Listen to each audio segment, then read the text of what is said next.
കേട്ടിട്ട് താഴെ കമൻ്റൊക്കെ ഇടുന്ന ചില ആൾക്കാരുണ്ട്, ചില കുരു പൊട്ടുന്നവർ. അവരോടൊക്കെ എനിക്ക് പറയാനുള്ളത്, ഞാറ്റുവേല കിളിയെന്നൊക്കെ എഴുതാൻ MA 2 MA എടുത്തവന് പോലും എത്ര ഞാറ്റുവേല ഉണ്ടെന്ന് അറിയില്ല. ഇപ്പോൾ സംഗീത സംവിധായകരായ സഹപ്രവർത്തകർ പോലും അദ്ദേഹത്തെ വേറെന്തൊക്കെയോ കാരണങ്ങളെ ഓർത്തിട്ട് ആക്രമിക്കുകയാണ്. അവിടെ ഒച്ചയെടുത്താൽ ഞങ്ങൾ മോശമാണ്, നിശബ്ദമായാൽ ഞങ്ങളുടെ വേദന ആരും അറിയും. പക്ഷെ പുതിയ കാലത്തെ സിനിമകളിൽ പാട്ടെഴുതാൻ പുതിയ ആൾക്കാർക്ക് മാത്രമേ അവസരം എനിക്ക് നൽകാനാവുന്ന നല്ല ബോധ്യം. ഉച്ചയ്ക്ക് ചോറുണ്ണുമ്പോഴും ഞങ്ങൾ സാറിൻ്റെ പാട്ട്, ഞങ്ങൾ രാത്രി കിടന്നുറങ്ങുമ്പോൾ സാറിൻ്റെ പാട്ട് കേട്ട് ഉറങ്ങുള്ളൂ. കളിയാക്കുവാണോ എന്ന് ഞാൻ ഇവരോട് ചോദിച്ചു. അപ്പം എവിടെയൊക്കെ എഴുതിയ പാട്ടാണ് ജനത്തിന് ഇഷ്ടപ്പെട്ടതെന്ന് അറിയാനൊക്കില്ല. നമ്മൾ എഴുതിയതെല്ലാം വളരെ ധ്യാനത്തോടെയും ആത്മാർത്ഥതയോടെയും. ആകാശ് ഇപ്പോൾ ഒത്തിരി പ്രഭാഷണങ്ങളും അച്ഛൻ്റെ വഴികളിൽ കൂടി പോകുന്ന ഒരാൾ തന്നെയാണ്. അപ്പം ആകാശിന് എന്താ എല്ലാം അച്ഛനെ എല്ലാം അപ് ടു ഡേറ്റ് ആയിട്ട് എല്ലാ കാര്യങ്ങളും പഠിപ്പിക്കുമെന്ന് പറഞ്ഞു. അത് അച്ഛൻ ലേറ്റസ്റ്റ് ആയിട്ട് നിൽക്കണമെന്ന് തന്നെയാണ് ആഗ്രഹം. കാരണം പലരും ഇപ്പോൾ പുതിയ ഇപ്പോൾ ഒട്ടേറെ പുതിയ ഗായകർ ഇപ്പം ഒരുപാട് വരുന്നുണ്ട്. അപ്പോൾ അവരോടൊപ്പം അച്ഛനും പുതിയൊരു വർഷം ഒരു 5, 7, 8 പടത്തിൽ എഴുതണമെന്ന് എനിക്ക് വലിയ ആഗ്രഹമാണ്. കാരണം അച്ഛനിപ്പോൾ ഏകദേശം ഒരു 21 വർഷത്തോളം സിനിമയിലായി, 30 വർഷമായിട്ട് പാട്ട് എഴുതുന്നു. അപ്പോൾ ഇത്രയും നാൾ എഴുതിയപ്പോൾ ഇനി അങ്ങോട്ട് അങ്ങനത്തെ ഒരു ഇതില്ല. അച്ഛൻ അങ്ങനെ ഒരു ഇനി വേണ്ട ഇത്രയൊക്കെ എഴുതിയില്ല. പക്ഷെ ഞാൻ അങ്ങനെയല്ല, എങ്ങനെ വന്നാലും അച്ഛൻ ഇന്നൊരു പടമുണ്ട്, ഇന്നാളെ വിളിക്കണം എന്ന് അച്ഛനോട് ഞാൻ പറയൂ. കാരണം ഞാൻ ഇങ്ങനെ മറ്റൊരാളെ വിളിക്കാനും, കാര്യം എൻ്റെ സഹപ്രവർത്തകരായ ഒരുപാട് പേർക്ക് സിനിമ ഇല്ലാതായി. കാര്യം 22 വർഷമായി, ജനറേഷൻ മാറിയില്ലേ. പക്ഷെ നമുക്ക് പോലും അവസരങ്ങൾ തേടി ചോദിച്ചാണ് പോകുന്നത്. അതെ, ഞാൻ എന്നെ സഹായിച്ചവർ ഒരു വലിയ പുഷ്കല കാലത്ത് ഞാൻ അവരോടൊപ്പം സഞ്ചരിച്ചു. 135 പടത്തിൽ പാട്ട് എഴുതി. ഈ 100 സിനിമയിൽ കൂടുതൽ എഴുതിയവരാകപ്പാടെ 10-20 പേരേ ഉള്ളൂ. ഏതാ മഹാരഥന്മാരായിട്ട് കൂട്ടിയാൽ. അപ്പം ഞാൻ ആഗ്രഹിച്ചതിനേക്കാളും കൂടുതലൊക്കെ കിട്ടി. അതൊക്കെ ആ സന്തോഷത്തിൽ ഒതുങ്ങിക്കൂടും. പക്ഷെ ആകാശ് സമ്മതിക്കില്ല. ആകാശ് പറയും ഇന്ന സംവിധായകരുണ്ട്, ഒരാളുടെയും പേര് എനിക്കറിയാൻ പാടില്ലായിരുന്നു. എല്ലാവരെയും പരിചയപ്പെടുത്തി തരികയാണ്, ഇന്നയാൾ. കാര്യം ആരും അസിസ്റ്റൻ്റായിട്ട് നിന്നിട്ട് സംവിധായകരായവരൊന്നും അല്ല. ഇപ്പോൾ രാജസേനൻ്റെ കൂടെ 5-8 പടത്തിൽ നിന്ന് അത് കഴിഞ്ഞൊരു പടം, അങ്ങനെയൊക്കെയാണ് ഞങ്ങൾക്ക് ഒരുപാട് അവസരങ്ങളൊക്കെ പണ്ട് കിട്ടിയതൊക്കെ. കാര്യം അസിസ്റ്റൻ്റൊക്കെ പടം എടുക്കുമ്പോൾ നേരത്ത് അവരുടെ ഗുരുക്കന്മാരോടൊപ്പം സഹകരിച്ചവരെയൊക്കെ അവരടുത്ത് നിന്ന് കാണും. അവരൊക്കെ നമ്മളെ ഇഷ്ടപ്പെടും. ആ കാലം മാറിപ്പോയി. രാജസേനും തുളസിദാസും വിജയ് തമ്പിയും അങ്ങനെയുള്ളൊരു കാലത്തായിരുന്നു അങ്ങനത്തെ ഒരു പ്രവണത. പുതിയ ആൾക്കാരുമായിട്ടൊക്കെ പരിചയപ്പെടാൻ, ഇന്ന സിനിമയുടെ പുതിയ മൂവ്മെൻറ്റുകൾ, അങ്ങനെയാണ് ഞാൻ പുതിയ കാലത്ത് സഞ്ചരിക്കുന്നത്. 20 വർഷം കഴിഞ്ഞാൽ ജനറേഷൻ മാറിപ്പോവും. ജനറേഷൻ മാറിക്കഴിഞ്ഞിട്ട് എത്ര വലിയ ആളാണെന്ന് പറഞ്ഞാലും പുതിയ കുട്ടികളുമായി സഹകരിക്കാൻ, കാര്യം അവർ സ്കൂളിൽ പോകുന്നതിന് മുമ്പേ ഹരിഹരൻ പിള്ള ഇറങ്ങിയേ. ഇതാണ് ഈ പ്രശ്നം വരുന്നത്. ഞാൻ ആദ്യം സിനിമാ പാട്ട് എഴുതുന്ന സമയത്ത് അയാൾ 5ൽ പഠിക്കുകയായിരിക്കും, ഒരു 30 വയസ്സുകാരൻ. ഇപ്പോൾ എനിക്കിപ്പോഴും 50 ആയിട്ടില്ല. ഇത് ഈ പ്രശ്നം. അല്ലെങ്കിൽ കുറച്ച് പ്രായമൊക്കെ ആയിട്ട് പഴയ കാലം എന്ന് പറഞ്ഞിരിക്കുക. ഞാൻ നേരത്തെ ഒരുപാട് പ്രായത്തിന് മുമ്പേ വളരെ ചെറുപ്പത്തിലേ തുടങ്ങിയത് കൊണ്ട് എൻ്റെ ഈ പ്രായത്തിൽ അടുത്ത ജനറേഷൻ്റെ ഒരു ഉദയം വന്നു. അവരോടൊപ്പം സഹകരിക്കാൻ എന്നെ സഹായിക്കുന്നത് ആകാശാണ്. ആകാശ് എൻ്റെ ഏറ്റവും വലിയ സുഹൃത്താണ്, ഏറ്റവും വലിയ സുഹൃത്ത്. ഇപ്പോൾ ജീവിതത്തിൽ ചിലവർക്ക് ഏറ്റവും നല്ല ഒരു സുഹൃത്തിനെ കിട്ടും, ചിലപ്പോൾ ഏറ്റവും നല്ല മകനെ കിട്ടും, ചിലപ്പോൾ അയൽക്കാരനെ കിട്ടും. എനിക്ക് എല്ലാം കൂടി ഒരുമിച്ച് കിട്ടിയ ആളാണ് ആകാശ്. ആകാശ് ഏറ്റവും അപ് ടു ഡേറ്റ് ആണ് ആ കാര്യത്തിലൊക്കെ. അപ്പോൾ എന്നെ ഒരുപാട് സഹായിക്കുന്ന ആളാണ്. പലപ്പോഴും നമ്മുടെ ഉള്ളിലൊരു മടിയനുണ്ടാവും, എന്തിനാണ് അയ്യോ എന്നുള്ളൊരു മടി. നമ്മൾ മടി പിടിച്ച് അലസതയോടെ ഇരിക്കുന്ന ഒരാൾക്ക് എഴുത്തുകാരനാകണം. രാവിലെ കുളിച്ച് ചന്ദ്രൻ തൊട്ടിട്ട് പേനയും തുറന്നു കഴിഞ്ഞാൽ വേറെ വല്ലതൊക്കെ എഴുതാനൊക്കില്ല, നമ്മുടെ ഉള്ളിലുള്ളതൊന്നും എഴുതാനൊക്കില്ല. അത് അലസതയിൽ സംഭവിക്കുന്നതാണ്. തനിക്ക് പോലും അപ്രാപ്യമായ എന്തോ ഒന്ന് തന്നിലൂടെ സംഭവിക്കുകയാണ്. അതാണ് എഴുത്ത്. അത് പാട്ടെഴുത്തായാലും ഏറ്റവും വലിയ മഹാകാവ്യമായാലും അങ്ങനെ തന്നെയാണ് സംഭവിക്കുന്നത്. ഈ പാട്ടെഴുത്ത് ചെറിയ കാര്യമാണെന്ന് തോന്നലുള്ളത് അതിൽ ശോഭിക്കാൻ കഴിയാത്ത ചിലർക്കാണ്. അപ്പോൾ അത് എന്തായാലും അതിൽ എഴുതാൻ നേരത്ത് നമ്മളിൽ ഒരു അനുഗ്രഹം ചുരിയുന്നൊരു സംഭവമുണ്ട്. അങ്ങനെ അലസതമായിട്ടിരുന്നിട്ട് ഇനി ആരെ വിളിക്കാനെന്നൊക്കെ പറയുമ്പോൾ എന്നെ ഉണർത്തുന്ന ഒരു പ്രക്രിയയുണ്ട്. ആ പ്രക്രിയ ആകാശിലൂടെയാണ് സംഭവിക്കുന്നത്.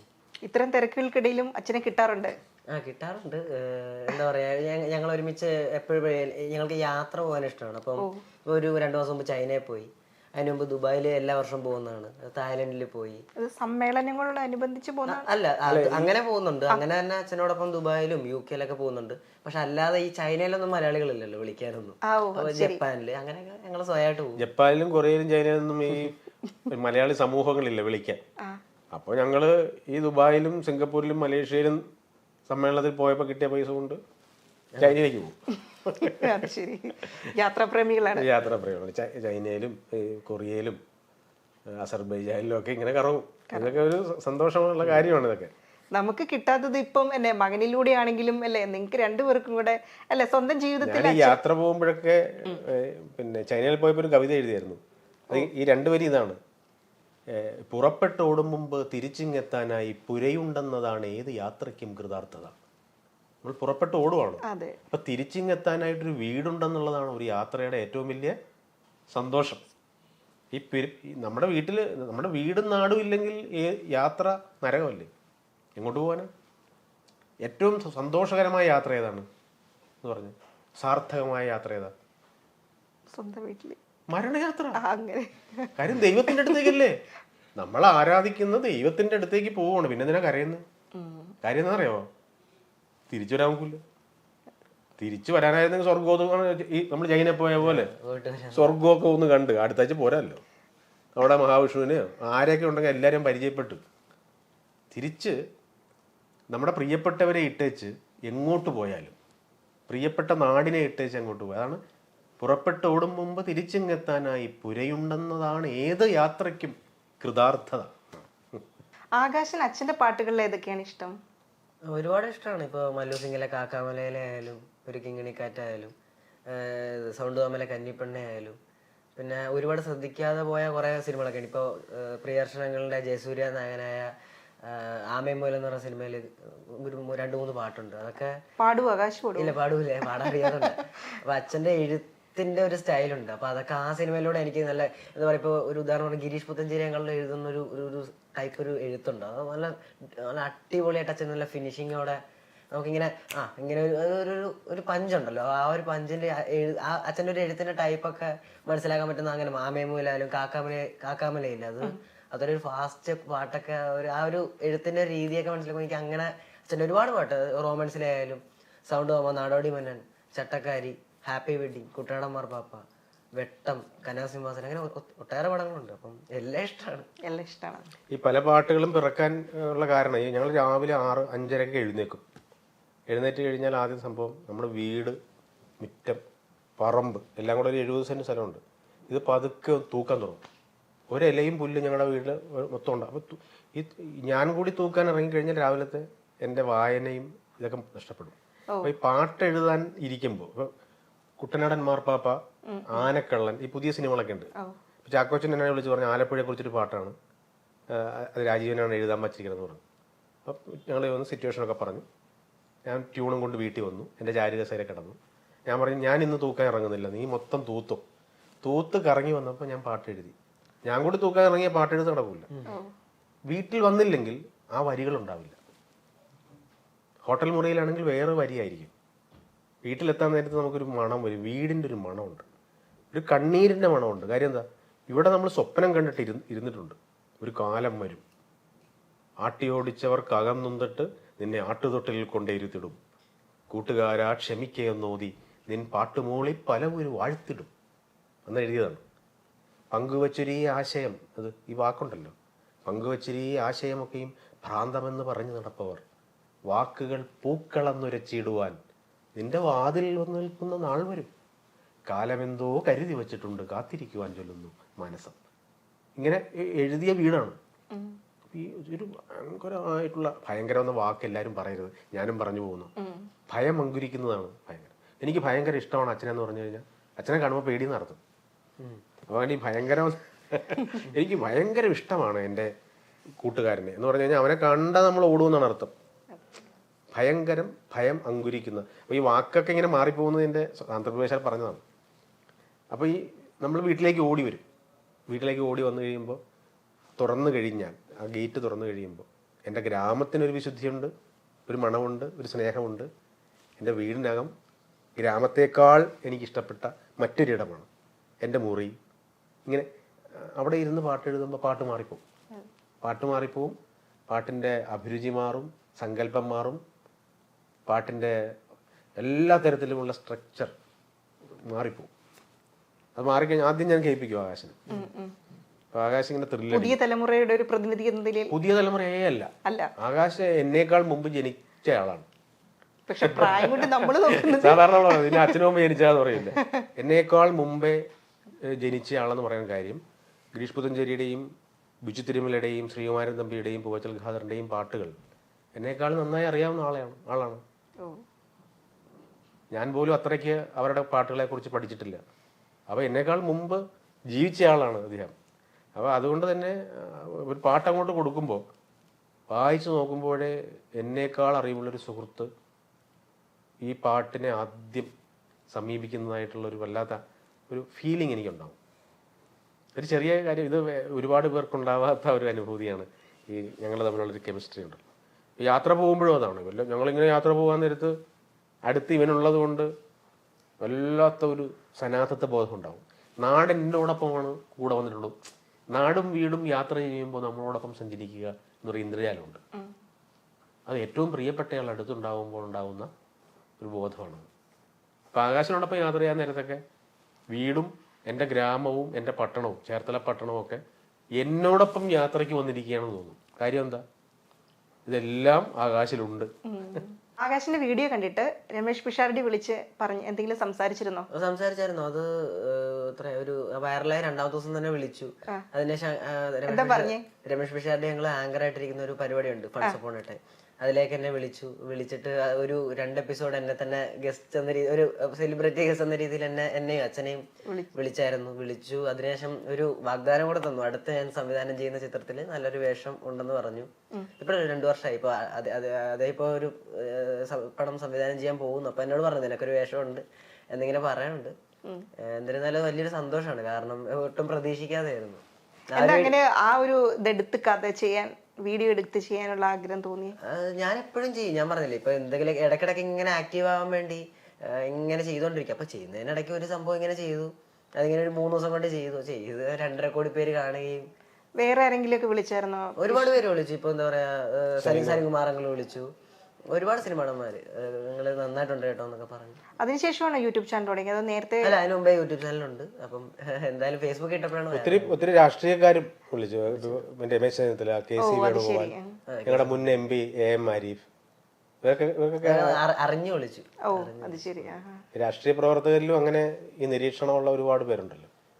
അതുപോലെ തന്നെ പിന്നെ സാഹിത്യകാരന്മാരിലും ഇതൊക്കെ ശ്രദ്ധിക്കുന്നവരുണ്ട്. എല്ലാവരും ഇതൊക്കെ ശ്രദ്ധിക്കുന്നുണ്ട്. ഈ ഞാൻ ആരോടും എൻ്റെ മകനാണ് കേട്ടോ, നമുക്കൊന്ന് രക്ഷപ്പെടുത്തിയേക്കാം എന്ന് എനിക്കെന്തോ സങ്കോചമാണ്. ഇച്ചിരി ഞാൻ പ്രാക്ടീസ് ചെയ്യുന്നുണ്ട് അതൊക്കെ പറയാൻ. കാര്യം എന്നെക്കുറിച്ച് ആരും, എൻ്റെ അച്ഛൻ ഒരു 10-60 സിനിമയിൽ ഞാൻ പാട്ടെഴുതിയിട്ട് പോലും കൊള്ളാടാവുകയെ എന്ന് പറയുന്നില്ല. പക്ഷെ ഉള്ളിൽ വലിയ സ്നേഹമാണ്. അപ്പോൾ അതിൻ്റെ ഒരു വാങ്ങൽ എനിക്കൊക്കെ ഉണ്ട്. പക്ഷെ അവനെ കുറിച്ച് മറ്റുള്ള സഹപ്രവർത്തകരോടൊക്കെ പറയണം എന്നുള്ളതാണ് എൻ്റെ ആഗ്രഹം. പക്ഷെ സത്യസന്ധമായിട്ട് അങ്ങനെ അങ്ങോട്ട് പ്രൊമോട്ട് ചെയ്ത് അവൻ്റെ ഒരു ആഗ്രഹം കൂടി വേണം.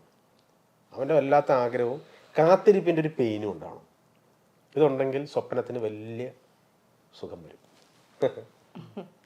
ഇപ്പൊ പുതിയ സിനിമകളിൽ ഒത്തിരി റാപ്പേഴ്സ് ഒക്കെ വരുന്നുണ്ട്. ആകാശിനെ കൃത്യമായിട്ട് അറിയാം അല്ലേ? ലപ്സിയെ പോലെയും വേടനെ പോലെയുള്ള ആൾക്കാരൊക്കെ ഒത്തിരി പേര് വരുന്നുണ്ട്. അപ്പൊ അതിനെ കുറിച്ചൊക്കെ അവരുടെയൊക്കെ വേടന്റെ ഒക്കെ ആകാശിനൊക്കെ അറിയാൻ കൃത്യമായിട്ട്. വേടന്റെ ഒക്കെ വരികൾ എന്ന് പറയുമ്പോ അത്ര നല്ല എന്താ അതിനെ കുറിച്ചൊക്കെ ഒരു അഭിപ്രായം? പുതിയ സിനിമകളിൽ ഇവർക്കൊക്കെ ഇപ്പം ഒരു പാട്ടെങ്കിലും ഇല്ലാത്തവരില്ല. ഞാന് പിന്നെ ഈയിടെ ഒരു ലൊക്കേഷനിൽ ചെന്നപ്പോ അത് നസ്ലൈൻ എന്നൊരു പുതിയൊരു പടം. അപ്പൊ നസ്ലൈന് വലിയ ഇഷ്ടമാണ്. അപ്പൊ നസ്ലൈനായിട്ടൊരു ഫോട്ടോ ഒക്കെ എടുത്തു. നസ്ലൈൻ എപ്പോഴും ഭയങ്കര ഇഷ്ടമാണ്. അവ ചെന്നപ്പോ ഇതൊരു പുതിയ പാട്ടെഴുത്തുകാരനാണ്. പേരെന്താ പറഞ്ഞ? ബേബിജി. ഞാൻ പറഞ്ഞു ഞാൻ ആദ്യമായിട്ട് കേൾക്കണം. അയ്യോ ഇനി പറയരുത്, ഇങ്ങനെ കാണുമ്പോൾ തന്നെ സുഖമാണെന്ന് ചോദിച്ചേക്കണം. ഞാൻ പറഞ്ഞു ഇനി ഞാൻ അഭിനയിച്ച് പറഞ്ഞോളാം, അപ്ഡേറ്റ് ആവണമല്ലോ. അപ്പോൾ ഇങ്ങനെ പുതിയ ഗാനരചയിതാക്കളെല്ലാം ഉണ്ട്. അവർ ജീവിച്ച ചുറ്റുപാടുകൾക്കനുസരിച്ച് അവരുടെ പാട്ട് അങ്ങനെ മാറും. അവരുടെ ബാല്യവും കൗമാരത്തെയും നമ്മൾ ബഹുമാനിക്കേണ്ടതുണ്ട്. നമ്മൾ പണ്ട് എഴുതിയതുപോലെ ശംഖുപുഷ്പം കണ്ണെഴുതിയെന്നോ ഞാറ്റുവേല കിളിയെന്നോ ഒക്കെ എഴുതാൻ രണ്ട് MA എടുത്തവന് പോലും എത്ര ഞാറ്റുവേല ഉണ്ടെന്ന് അറിയില്ല. ഇപ്പോൾ ഞാറ്റുവേല എന്ന് പറഞ്ഞാൽ മകയിരം ഞാറ്റുവേലയുണ്ട്, തിരുവാതിര ഞാറ്റുവേലയുണ്ട്. ഇതിനൊക്കെ ഓരോ പ്രത്യേകതകളുണ്ട്. ഇതൊക്കെ ഞങ്ങൾ പഠിച്ച് എഴുതിയവരാണ്. കാര്യം ഞങ്ങളുടെ ഗുരുക്കന്മാർ ഇതൊക്കെ നന്നായി എഴുതി അതുപോലെ ആകണമെന്ന് ആഗ്രഹിച്ച് ഒരുപാട് വായിച്ച്. അപ്പോൾ പുതിയ ആൾക്കാർ വേറൊരു പാറ്റേണല്ല എഴുതുന്നത്. അവരെയും ബഹുമാനിക്കേണ്ടതുണ്ട്. ഒരാളെയും നമ്മൾ ഇൻസൾട്ട് ചെയ്യരുത്. അത് എന്ത് കഷ്ടമാണ് എന്ന് പറയാം, അങ്ങനെ പറയുകയും ചെയ്യരുത്. കാര്യം എന്താ, ഞാൻ സ്വപ്നം കണ്ടതിൻ്റെ എത്രയോ ഇരട്ടി സൗഭാഗ്യത്തിലാണ് ആകാശിൻ്റെ തലമുറ. എൻ്റെ അച്ഛൻ എത്രയോ സ്വപ്നം കണ്ട് നടക്കാതെ പോയ കാര്യങ്ങളാണ് എന്നിലൂടെ സംഭവിച്ചത്. അപ്പോൾ ആ പുതിയ കാലത്തെ ബഹുമാനിക്കേണ്ടതുണ്ട്, ആ സാധ്യതയെ ബഹുമാനിക്കേണ്ടതുണ്ട്. ആ സാധ്യത നമ്മളെ പട്ടിണി കിടത്തുന്നില്ല എന്നുള്ളതുകൊണ്ട് പട്ടിണി കിടക്കാത്ത കവിയെ കളിയാക്കരുത്, കരയാത്തവനെ കളിയാക്കണ്ട. കാര്യം കരയാത്തത് ഒരു സൗഭാഗ്യമാണ്, പക്ഷെ കരയുന്നവനെ തിരിച്ചറിയണം. അതിൻ്റെ പേര് ആർദ്രത എന്നാണ് കേട്ടോ. ആർദ്രത എന്ന് പറഞ്ഞ വാക്കിനൊരു അർത്ഥമുണ്ട്. എന്താന്ന്, എനിക്കൊരിടമുള്ളതുപോലെ നിനക്കും ഒരിടമുണ്ടെന്ന് ഞാൻ സമ്മതിച്ചു തരുന്നതിൻ്റെ പേരാണ് ആർദ്രത. ഇപ്പം കഴിഞ്ഞ ദിവസം ഒരു വിവാദം നടന്നിരുന്നു. അപ്പം ബഹുമാനിക്കണം എന്ന് പറഞ്ഞതുകൊണ്ട് ഞാൻ ചോദിക്കുകയാണ്, രമേശ് നാരായണ ആസിഫ് അലിയും കൂടി തമ്മിലുള്ള ഒരു ഇഷ്യൂ, ആ വാർത്തകളൊക്കെ വായിച്ചിട്ടുണ്ടായിരുന്നു. അപ്പം സോഷ്യൽ മീഡിയ ആസിഫ് അലിയെ സപ്പോർട്ട് ചെയ്ത്, കാരണം ഒരു പുഞ്ചിരിയിൽ ഒതുക്കി എന്ന് പറഞ്ഞു. പക്ഷേ അവിടെ രമേശ് നാരായണനെ പോലെ ഒരു വ്യക്തിയെ ചെയ്തത് മോശമായി പോയി എന്ന് സോഷ്യൽ മീഡിയ പറയുന്നുണ്ട്. അതിനെക്കുറിച്ച് എന്താണ് ഇതിൽ വ്യക്തമായിട്ട് എനിക്കൊരു അഭിപ്രായം, ഈ MD എന്ന ആരാധ്യനായ മഹാ എഴുത്തുകാരൻ്റെ കുറേ കഥകൾ സിനിമയായപ്പോൾ ഓരോ കഥകളുടെയും കൂട്ടരെ, അതിൻ്റെ അണിയറ പ്രവർത്തകരെ ആദരിക്കാൻ വേദിയിൽ വിളിച്ചു. ജയരാജ് എന്ന മഹാസംവിധായകൻ്റെ കൂട്ടത്തോടൊപ്പം അതിൻ്റെ സംഗീത സംവിധായകനായ രമേശ് നാരായണൻ്റെ പേര് വിട്ടുപോയി. അപ്പോൾ ആ വേദിയിലിരുന്ന രമേശ് നാരായണൻ്റെ സങ്കടം ഒന്ന് ഓർക്കുക. അതിനുശേഷം അദ്ദേഹം തന്നെ MDയുടെ മകളോട് പരാതി പറഞ്ഞു. എന്നെ വിളിച്ചില്ല കേട്ടോ. അദ്ദേഹം വേദിയിരിക്കുകയാണ്, ഒരു കാലിന് സ്വാധീനക്കുറവുള്ള ഒരാൾ. MDയുടെ മകൾ ഇടപെട്ടു. അശ്വതി ഇടപെട്ടപ്പോൾ വിളിച്ചത് സന്തോഷ് നാരായണൻ എന്നാണ്. ഇത്രയും രണ്ട് കാര്യങ്ങൾ സംഭവിച്ചു കഴിയുമ്പോൾ സാമാന്യ ബുദ്ധിയുള്ള സെൻസിറ്റീവായ ഒരു കലാകാരന് കിളി പോകും. അങ്ങനെ സഞ്ചരിച്ച് എൻ്റെ സംവിധായകനോടൊപ്പം എനിക്ക് അവാർഡ് മേടിക്കാൻ കഴിഞ്ഞില്ലല്ലോ എന്ന് ഓർത്ത് തന്നയാളെ ശ്രദ്ധിക്കാതെ സംവിധായകനെ ഓർത്ത് സംവിധായകനെ വിളിക്കുന്നതിനിടയ്ക്ക് തന്നയാൾ പൊയ്ക്കളഞ്ഞു. ഈ വിഷമം നന്നായിട്ട് അറിഞ്ഞ ഒരാളുടെ പേരാണ് ആസിഫ് അലി. അതുകൊണ്ട് അയാൾ ഇത് ഫീൽ ചെയ്തില്ല, അയാൾക്ക് ബാക്കി എല്ലാവർക്കും ഫീൽ ചെയ്തു. ബാക്കി എല്ലാവരും ഇത് ശരിയല്ലെന്ന് പറഞ്ഞപ്പോൾ അതിനു മുമ്പുള്ള ശരികേട് ആരും ചർച്ച ചെയ്തില്ല. എല്ലാവരും ഇത് ഏറ്റെടുത്തു. വീണുപോയവനെ ചേർത്ത് പിടിക്കാൻ മറ്റൊരു വലിയ കലാകാരനെ സാധിക്കും. അതുകൊണ്ട് തന്നെ ആസിഫ് അലി ചരിത്രത്തിലെ ഏറ്റവും വലിയ സാംസ്കാരിക ബോധ്യത്തിലേക്ക് നടന്നെടുത്തു. മനസ്സിലായില്ലേ? പക്ഷെ മറ്റൊരാളുടെ സങ്കടത്തെക്കുറിച്ച് ആരും ചിന്തിച്ചില്ല. സംഗീത സംവിധായകരായ സഹപ്രവർത്തകർ പോലും അദ്ദേഹത്തെ വേറെന്തൊക്കെയോ കാരണങ്ങളെ ഓർത്തിട്ട് ആക്രമിക്കുകയാണ്. നമ്മൾ വീണു പോകുമ്പോൾ വീണുപോയതിനെക്കുറിച്ചല്ല, ഇവൻ നേരത്തെ കാണിച്ച പല കാര്യങ്ങളും എനിക്ക് എതിരായിരുന്നല്ലോ എന്ന് ഓർത്തിട്ട് ചിലപ്പോൾ നമ്മൾ പ്രതികരിക്കും. വീണുപോയവനെ ചേർത്ത് പിടിക്കലാണ് സംസ്കാരം. അതൊരു അഭിജാതമായ സംസ്കാരമാണ്. ആ മനുഷ്യൻ എന്തോരം ആ രാത്രി വിങ്ങിപ്പൊട്ടിക്കാണും. അദ്ദേഹത്തിന് പറ്റിയ പെശകുണ്ട്. അദ്ദേഹം ആ ആസിഫ് അലിയെ ഒന്ന് തൊടുകയോ ചെയ്യാതെ മേടിച്ചെടുത്തു എന്നുള്ളതായിരിക്കും ആ പെശക്. അതിന് അദ്ദേഹത്തിനെ കൊണ്ട് ആ സംഭവത്തിലേക്ക് എത്തിച്ച കുറേ അനുഭവങ്ങളുണ്ട്.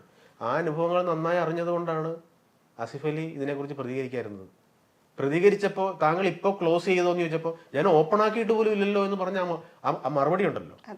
ഞാൻ ഓപ്പൺ ആക്കിയിട്ടില്ല, നിങ്ങൾ ഓപ്പൺ ആക്കി ഓടി നടക്കുകയില്ല, ഞാൻ ഓപ്പൺ ആക്കിയിട്ടില്ല, ഞാൻ എന്തിനാണ് ക്ലോസ് ചെയ്യുന്നത് ചോദിച്ചാൽ ആ മറുപടിയൊക്കെ വലിയ മറുപടികളാണ്. ഒരാളെ നമ്മൾ ആസിഫ് അലിയെ ഇതുപോലെ കുറേ ആൾക്കാർ ഫോൺ എടുക്കുന്നില്ല, അതാണ് ഇതാണെന്നൊക്കെ പറഞ്ഞ് വെച്ചെടുത്താണ്. ആ മനുഷ്യൻ എത്ര നല്ലവനാണെന്ന് ഇപ്പം മനസ്സിലാക്കിയല്ലോ. ഇപ്പം അങ്ങനെ മനസ്സിലാക്കാനെങ്കിലും അദ്ദേഹത്തിൻ്റെ പുഞ്ചിരി നിഷ്കളങ്കമാണെന്ന് മനസ്സിലാക്കാനെങ്കിലും കാരണം ഉപകരിച്ചു. ഒട്ടും താമസിയാതെ രമേശ് നാരായണനും ആസിഫ് അലിയും പങ്കെടുക്കുന്നൊരു ചടങ്ങുണ്ടാവും. അവിടെ വെച്ച് അവർ രണ്ടുപേരും കെട്ടിപ്പിടിച്ച് പരസ്പരം ആലിംഗനം ചെയ്ത് വല്ലാത്തൊരു സ്നേഹപ്രകടനം ഉണ്ടാവും. ആ സമയത്ത് ഈ വളഞ്ഞിട്ട് ആക്രമിച്ചവരെല്ലാം അത് കണ്ടു നിന്ന് കൈയടിക്കാൻ നോക്കുമെങ്കിൽ കൈയടിക്കും. നമ്മളൊരാളെയും അങ്ങനെ ഇൻസൾട്ട് ചെയ്യേണ്ട കാര്യമൊന്നുമില്ല. നമ്മൾ ഇളന്താ കുളിക്കാത്തത്, ഇളന്താ നഖം വെട്ടാത്തത് എന്നൊക്കെ ഒരാളെ കളിയാക്കുമ്പോൾ അയാൾക്ക് കുളിക്കാനും നഖം വെട്ടാനും പോലും സെൻസ് ഇല്ലാത്ത രീതിയിൽ ജീവിതം ഉടഞ്ഞു പോയതാണെന്ന് ഓർത്തിട്ട് അങ്ങനെ ചിന്തിക്കണ്ടേ?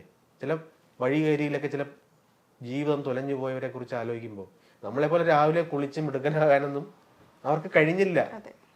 അവരെ ജീവിതം എങ്ങനെയാണെന്ന് കൂടെ തിരിച്ചറിയണ്ടേ? അത് ഒരു ആൾക്കൂട്ടത്തിൻ്റെ ബഹളമാണ് കേട്ടോ ഇതെല്ലാം. സമൂഹം ഇതൊക്കെ ശരിക്കും മനസ്സിലാക്കിയിട്ടുണ്ട്. രമേശ് നാരായണൻ എന്ന വ്യക്തിയെയും നമ്മൾ ബഹുമാനിക്കേണ്ടതുണ്ട്. ആ വേദിയിൽ വെച്ച് ഇതിനു മുമ്പ് വേറൊരു അനുഭവം ഉണ്ടായി.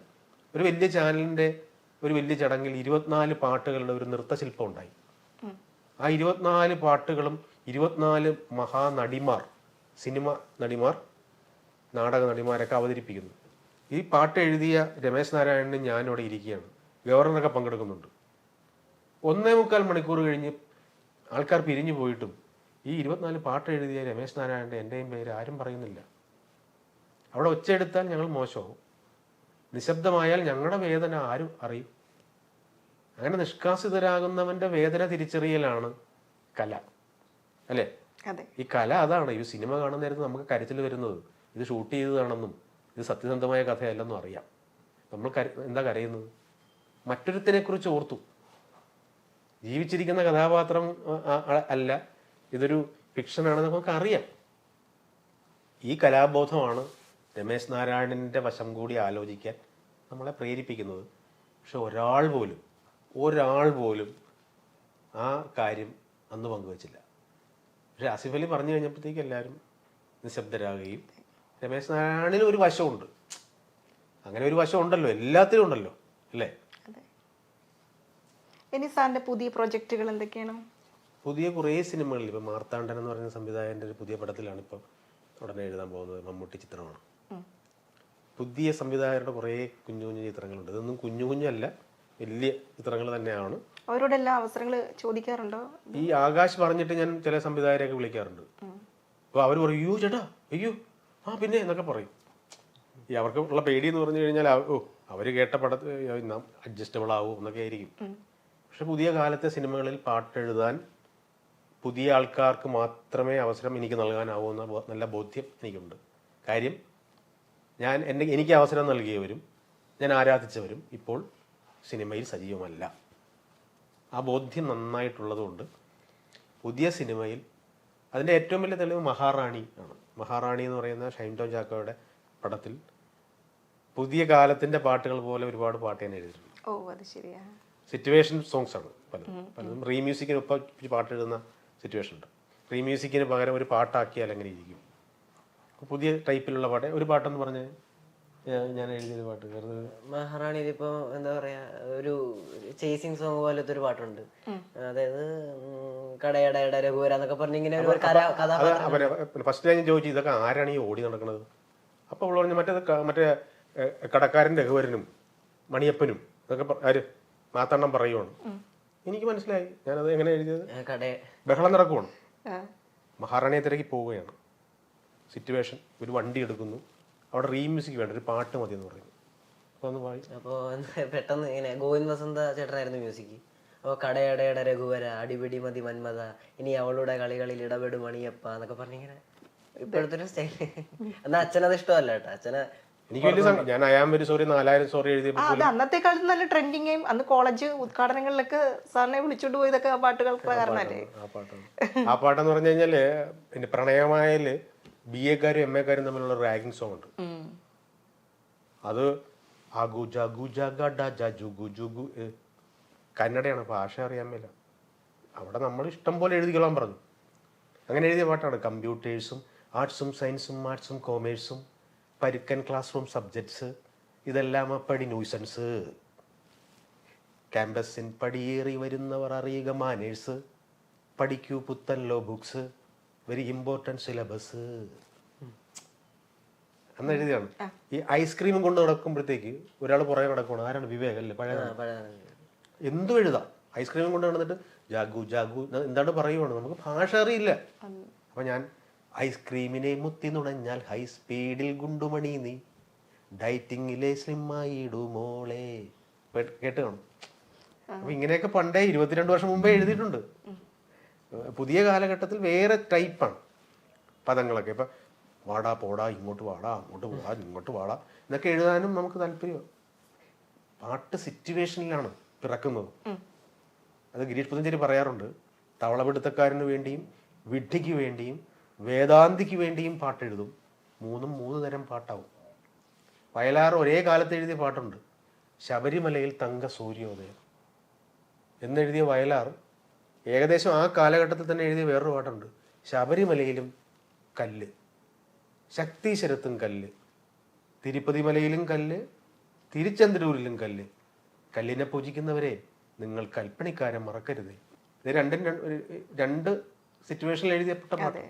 അച്ഛനെ സ്കൂളിലെ ഫ്രണ്ട്സിനൊക്കെ അറിയില്ലേ? പിന്നെ അറിയാം. അപ്പൊ ഈ പഴയ പാട്ടുകളിൽ എഴുതിയിരിക്കുന്നൊക്കെ അച്ഛനാണെന്ന് പിന്നെ അവർക്കറിയാം. അവർക്ക് എന്താ പറയാ, ഞാൻ പ്രതീക്ഷിക്കാതൊക്കെയാണ് അവർക്ക് ഇഷ്ടം. അതായത് സാമൂഹിക സമയമൊക്കെ അവർക്ക് ഭയങ്കര ആരാധനയാണ്. പിന്നെ മല്ലു സിംഗിലെ പാട്ടായാലും റോമൻസിലെ സൗണ്ട് ഓമലെ മല്ലു സിംഗിലെ പാട്ടൊക്കെ എപ്പോഴും ഇങ്ങനെ അതിനെക്കുറിച്ചൊക്കെ പറയും. പക്ഷെ ഞാൻ പറഞ്ഞ പോലെ സാമൂഹിക സമയം അവർക്ക് ഭയങ്കര, പലരും ഞാൻ പറഞ്ഞു അയ്യോ നിന്റെ അച്ഛനാണ് എഴുതിയെന്നൊക്കെ പറഞ്ഞ് അങ്ങനത്തെ ഒരു ഇത്. ഇതിലെ ഏറ്റവും പിന്നെ വിചിത്രമായ കാര്യം ഇതൊന്നുമല്ല.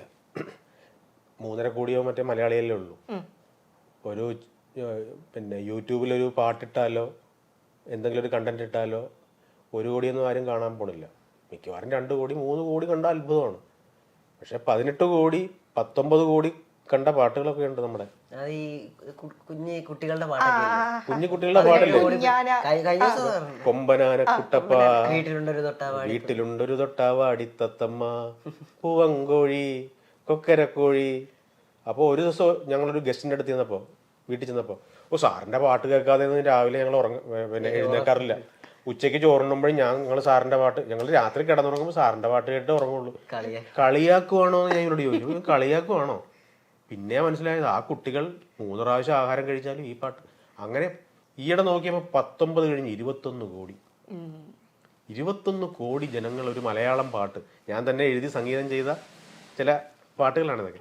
ഇപ്പം നമ്മൾ വിചാരിക്കുന്ന ഒന്നല്ല പാട്ട്.